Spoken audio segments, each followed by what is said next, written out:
condenación eterna para convertirnos en hijos de Dios, justificados pues por la fe. Cuando tú tienes fe en Cristo Jesús, fe en su sangre, en que Él murió por nosotros, sin que Dios lo levantó de los muertos, eres salvo de una ira, de la ira de Dios, de la condenación eterna, y pasas de estar muerto espiritualmente a estar vivo. Pasas de ser un esclavo de las consecuencias del pecado, o sea que las consecuencias del pecado se aplicaban sobre ti y el veredicto era culpable eternamente, condenado eternamente. Entonces, cuando tú vienes a Cristo, la sentencia que tenías de condenado, entonces esa sentencia se convierte a justificado, o sea, a declarado justo o inocente ante un tribunal, el tribunal de Dios. Y dejas de ser esclavo del pecado. Dice que el pecado trae como consecuencia la muerte, la condenación eterna. Pero en Cristo Jesús tú eres declarado inocente, ya eres declarado justo, santo, y entonces tú estás pasando a través de ese puente y estás delante de la presencia de Dios. Si tú mueres en ese momento, que una vez que ya eres justificado pues por la fe o declarado inocente delante de Dios, tú te vas delante de la presencia de Dios como amigo, como hijo, como nuevamente agregado a la santidad de Dios. Dios te pone una santidad en tu corazón que te hace limpio, santo y justo, porque te ve no con tu maldad, pecado, te ve inocente, pues. Te ve sin malicia. Dios, aunque tú sigues siendo un pecador, la sentencia que se te aplica a ti es de que tú eres inocente delante de Dios. Y al ser inocente, Dios te dice que eres limpio, santo, justo, digno, inocente y sin malicia. Aunque si nos vemos hoy en día, pues vemos que seguimos pecando, aunque seamos cristianos. Seguimos teniendo malicia para decidir entre lo bueno y lo malo. Bueno, pues.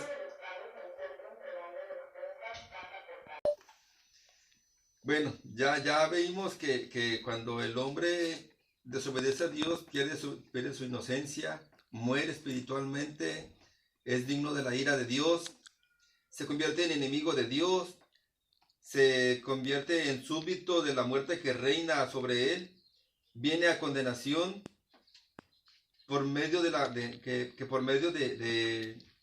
su desobediencia viene la condenación a todos los hombres que nacieron de él. Vemos que esa misma pérdida de inocencia o esa adquisición de malicia para distinguir entre lo bueno y lo malo lo constituye pecador y esclavo del pecado. Pero ahora, entonces vimos sabemos que el versículo base con el que comenzamos es: justificados pues por la fe, tenemos paz para con Dios. Pero mediante la fe tenemos paz para con Dios. Después de estar en guerra con Dios, mediante la fe tenemos paz. ¿Pero qué es la fe? Hebreos 11 es pues la fe, la certeza de lo que se espera y la convicción de lo que no se ve. La fe es la certeza de lo que se espera y la convicción de lo que no se ve. La seguridad, certeza es seguridad de algo que se espera. ¿Pero por qué lo espera? O sea, ¿somos salvos o no somos salvos? Dice, porque la fe es la seguridad, la certeza, la seguridad de lo que se espera. Eso significa que si lo esperamos es porque es para un futuro. ¿Cuándo será ese futuro?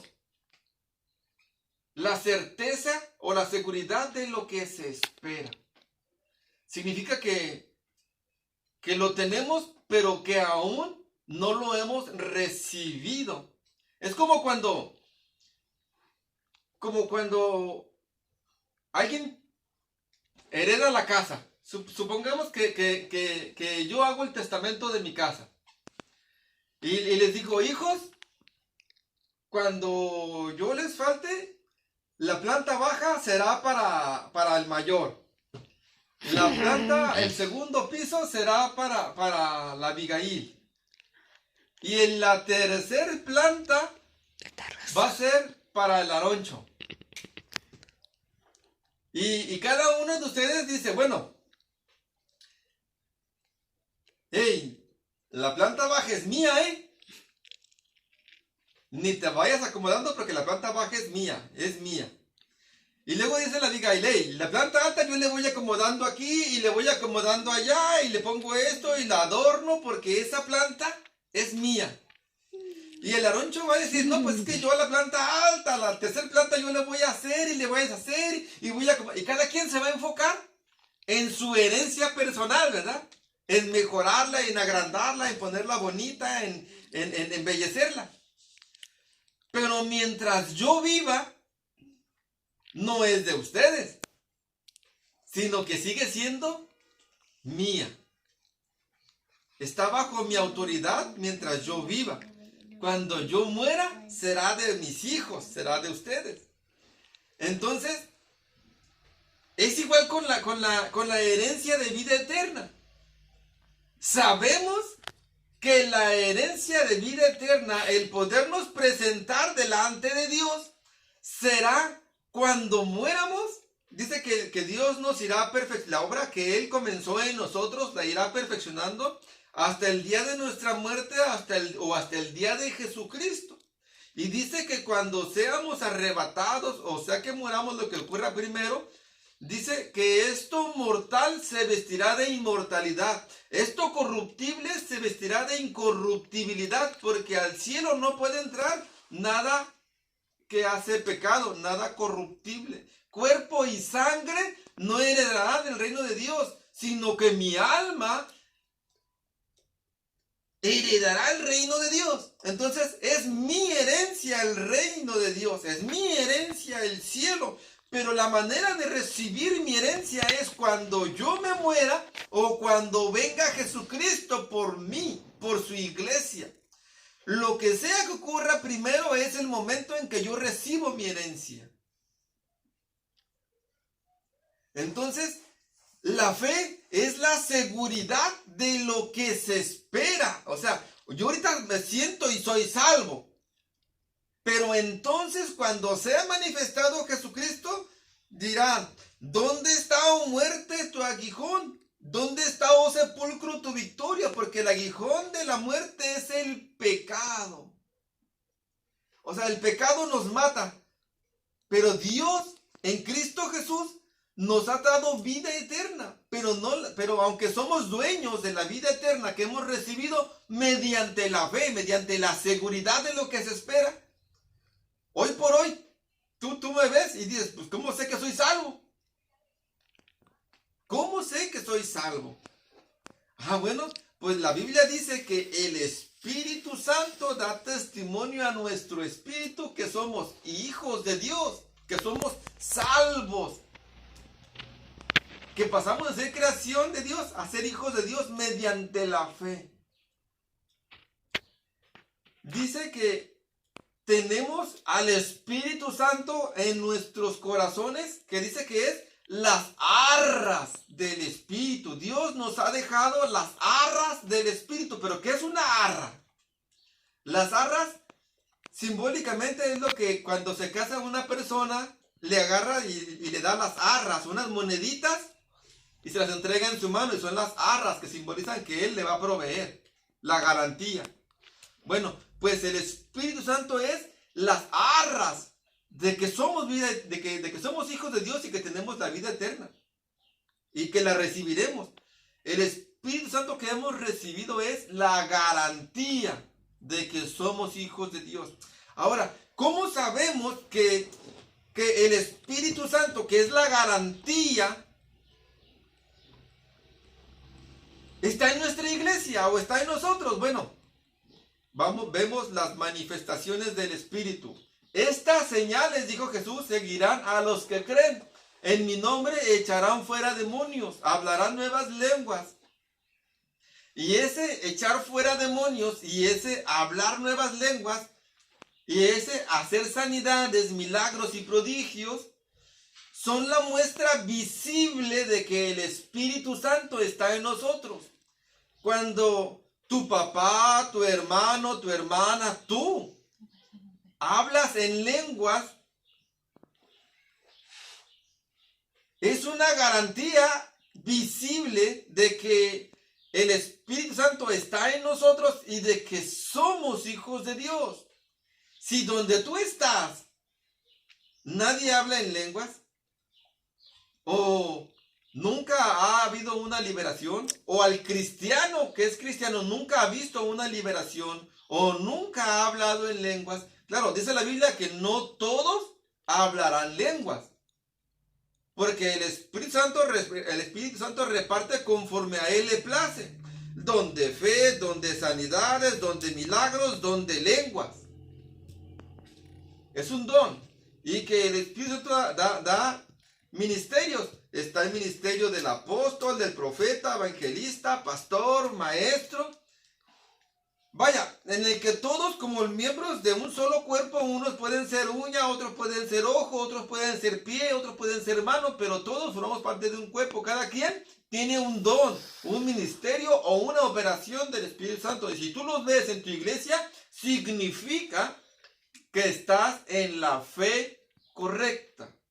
Porque hoy día todos los caminos dicen Dios, pero no todos los caminos llevan a Dios.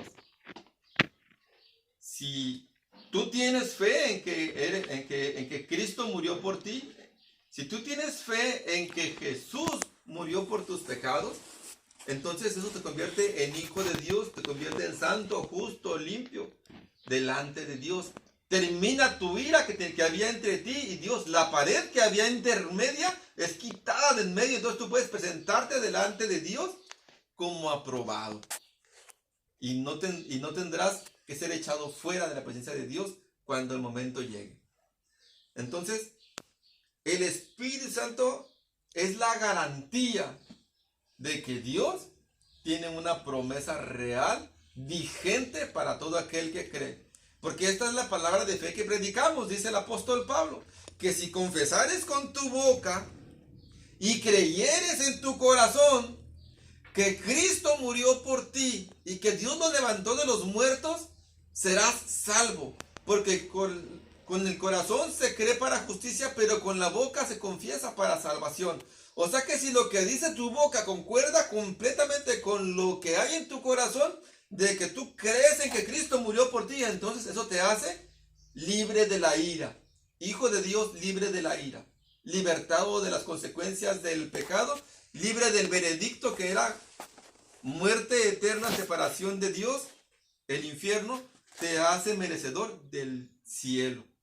Pero lo que habla tu boca debe de concordar con lo que hay en tu corazón. Debe ser una confesión completamente en fe, seguridad, confianza. Dice que la fe es el convencimiento o la certeza de lo que no se ve y el convencimiento de lo que se espera. O sea, la convicción. Dice que es pues la fe, la certeza de lo que se espera y la convicción de lo que no se ve. O sea, convicción es estar completamente convencido de.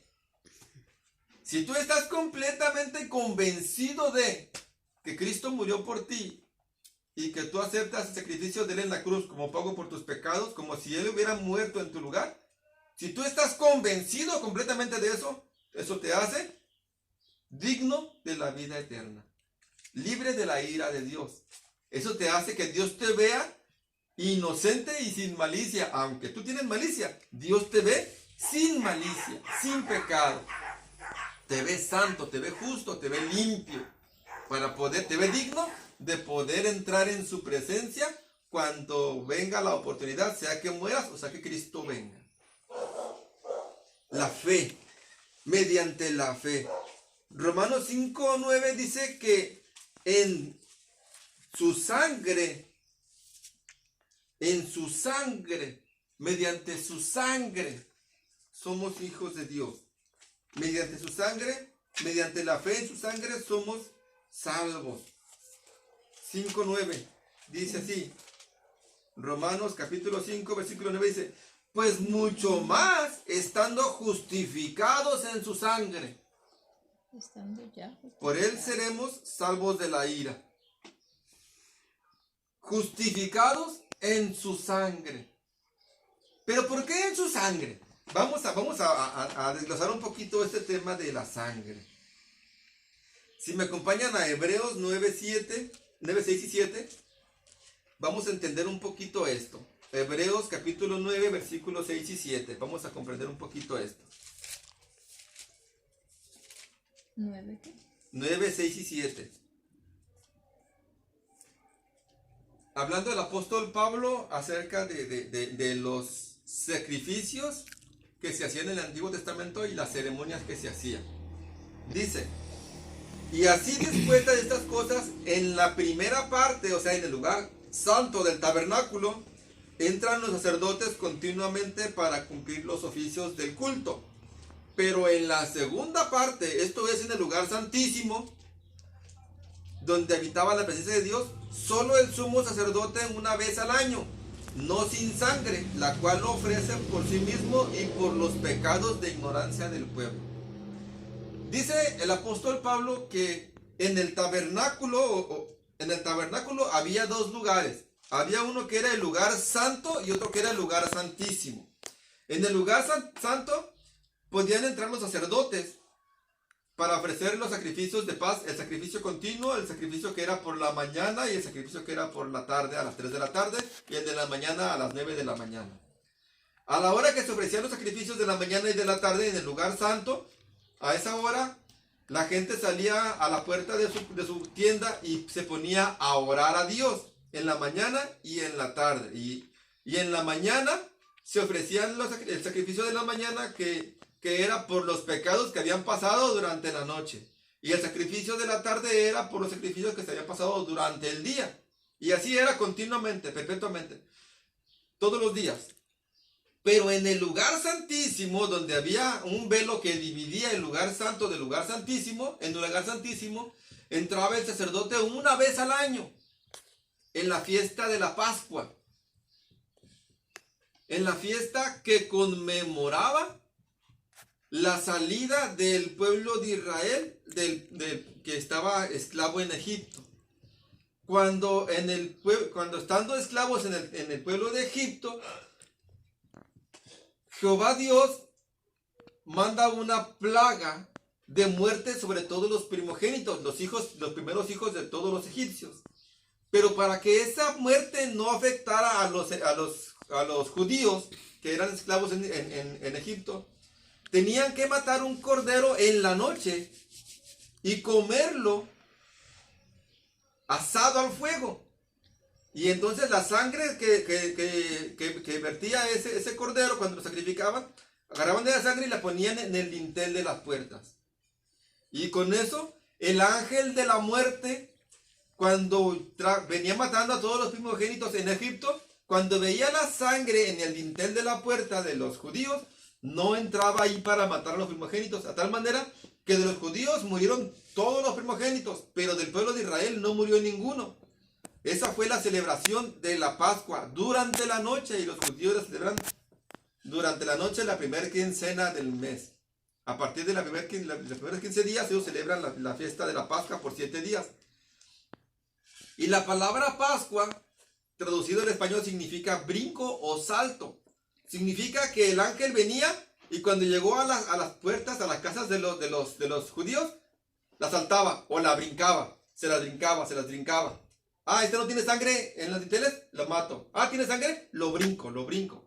Y entonces significa que el ángel de la muerte que Jehová Dios mandó para matar los primogénitos de Egipto, brincaba las casas de los judíos. Pero también significa que hubo un salto, la palabra Pascua, salto, hubo un salto de la esclavitud a la libertad. Todo mediante la sangre de ese cordero. Entonces, Jehová Dios, cuando saca al pueblo de Egipto, le dice a Israel que celebre la Pascua. Y entonces se comienza a instituir una serie de sacrificios y ceremonias. Durante cada año, en el 14 del mes, se celebraba la Pascua, conmemorando la salida de Egipto, la Pascua, el brinco de la esclavitud a la libertad. Y entonces entraba el sacerdote una vez al año al lugar santísimo, y entonces él ofrecía un cordero en sacrificio por sus pecados de todo ese año, del pueblo y de él. Y entonces esa Pascua significaba el brinco del pecado a la vida eterna. El pecado, el brinco de la esclavitud a la libertad. Y todo esto era sombra de lo que había de venir. Porque ahora en Cristo, entrando una vez, lo que acabamos de leer, que Cristo entró al lugar santísimo una vez, para ofrecer sacrificios una vez y para siempre por nosotros. Cristo entró al lugar santísimo como lo entraba el sumo sacerdote, pero entró con su propia sangre. Y entonces Cristo viene siendo nuestra Pascua a nosotros, para todo aquel que cree. Dice Jesús, vayan, en Marcos 16 dice, vayan por el mundo y prediquen el evangelio a todas las personas. La palabra evangelio viene del griego evangelión, que significa buenas nuevas. Vayan y prediquen las buenas nuevas a toda criatura, las buenas noticias. Y el que creyere y fuere bautizado será salvo, mas el que no creyere será condenado. El que creyere y fuere bautizado va a ser salvo, o sea, va a brincar la ira de Dios por encima de él sin tocarlo. Cristo es nuestra santificación. Cristo es nuestro puente. Su sangre que él derramó en la cruz es la sangre que nos hace santos, justos, limpios, inocentes, sin malicia delante de Dios. Se nos aplica la sangre de Cristo Jesús, de Cristo Jesús a nuestras vidas, y entonces Dios nos ve a través de la sangre de su Hijo, y entonces Cristo es nuestra Pascua, nuestro brinco de la esclavitud a la libertad, de la esclavitud del pecado a la vida eterna en Cristo Jesús, de enemigos de Dios a amigos de Dios. Cristo es nuestro brinco de una condenación a una salvación, de la ira de Dios en el infierno a la presencia de Dios en el cielo, de huir avergonzados de Dios a permanecer confiadamente en la presencia de Dios eternamente. Cristo es nuestra Pascua. Su sangre es la sangre que se derrama por nosotros, para que Dios brinque por encima de nosotros cuando venga con la ira. Por eso dice, el que no se encontró su nombre en el libro de la vida fue lanzado al agua de fuego. Pero el que su nombre que se encontró escrito en el libro de la vida, Dios brincó por encima de él sin que la ira de Dios le afectara. Por eso tenemos fe en su sangre. Y Hebreos 11 dice que la fe es después la fe, la certeza de lo que se espera y la convicción de lo que no se ve. De momento lo esperamos, lo tenemos, somos herederos en Cristo Jesús mediante la fe, mediante estar convencidos, pero no lo hemos, ya lo recibimos, pero no hemos tomado posesión de ellos. Yo ya les heredé, pero ustedes, hasta que yo me muera, recibirán y podrán hacer uso completamente de lo que les heredé. Entonces, nosotros como cristianos ya lo recibimos, pero cuando nos muéramos o cuando venga Jesús, entonces recibiremos físicamente nuestra herencia, que es la salvación en Cristo Jesús. Y entonces la declaración de inocentes ante un juicio, que es la justificación, que ya la tenemos, ya estamos contentos porque ya somos salvos, pero la vamos a recibir cuando venga en el momento. La sentencia de salvación o la sentencia de condenación, según tengas a Cristo y según no tengas a Cristo. Pues es como si compraras un boleto para un acceso o al cielo o a la un boleto para un avión. Si no llevas tu boleto, no te van a dejar entrar. O sea, si no eres No lavado llevas con la el sangre de pase. Cristo Jesús, no podrás caminar el puente de la salvación. No tienes puente. Pero si tú aceptas a Cristo Jesús como Señor y Salvador, entonces tú tienes ese boleto en la mano. Y cuando llega el momento, pues te podrás subir al avión. Porque sin boleto no hay avión. Sin boleto no hay avión. Entonces, justificados pues, mediante la fe, tenemos paz. O sea, tenemos. Tú y yo, y todo aquel que ha creído en Cristo Jesús como Señor y Salvador, tiene paz para con Dios. Y eso es un privilegio que no cualquiera lo puede decir. Eso es un privilegio que la gente rechaza como si le hicieras como si te hiciera un favor al aceptarlo. Te escuchan, ay, ándale pues, háblame.